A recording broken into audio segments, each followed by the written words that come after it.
Hi, good morning, everyone. We will now move on to the next panel. And before I do the introductions, I would just like to acknowledge the original inhabitants of Greenland and also to thank the organizers of the Arctic Circle, especially President Grimson, for allowing us and providing this space for Indigenous peoples to share our knowledge with you. I am Minnie Degawan. I am working with Conservation International as the head of the Indigenous and Traditional Peoples Program. In Conservation International, we take traditional knowledge of Indigenous peoples very seriously as a guide in our conservation work. The program that I lead helps develop the capacities of Indigenous leaders so that they can participate more effectively in discussions affecting our futures. As we all know, Indigenous knowledge systems can be one of the reasons or one of the explanations why Indigenous peoples are resilient.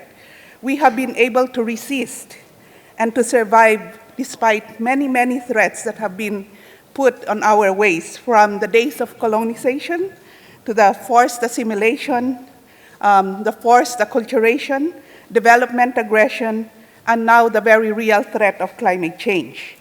Indigenous knowledge systems have been developed through the deep, deep relations of Indigenous peoples with our territories.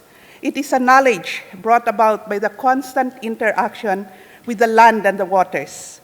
Climate change is a new threat that Indigenous peoples are facing, despite being the least contributors to the causes of climate change. We bear the brunt of the impacts of this. And again, Indigenous peoples have tried to influence policymakers so that our voices can be heard. But these voices have always been subdued, and we always have said that we have knowledge that we would like to share. This knowledge can be valuable in looking for common solutions.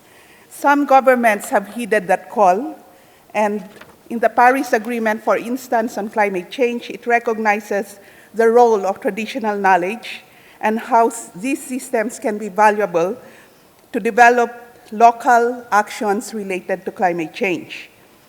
To further the discussions on this very important issue, we are very pleased to have today a very, very distinguished panel of Indigenous peoples who will share their experiences and concerns on this topic. I'll start from the farthest. We have Hindu Ibrahim. She's from Chad.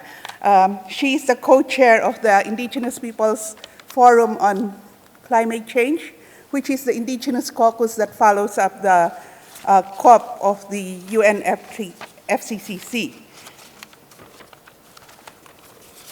And then we have Kevin Iro from the Cook Islands.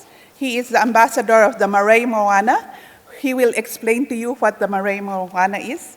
And then we have Anders from Norway, a Sami, and with the Reindeer Herders Association. And the panel will be chaired, and I'm very pleased and honored to introduce to you. I know that she doesn't need an introduction in the Arctic Circle, but I'm very happy to present Daly Sambo, an Inuit from Alaska, who has worked very hard during the drafting of the declaration and a very well-known advocate for Indigenous people's rights. So again, thank you very much to the Arctic Circle for providing us this space to share knowledge and to dialogue with you. Thank you.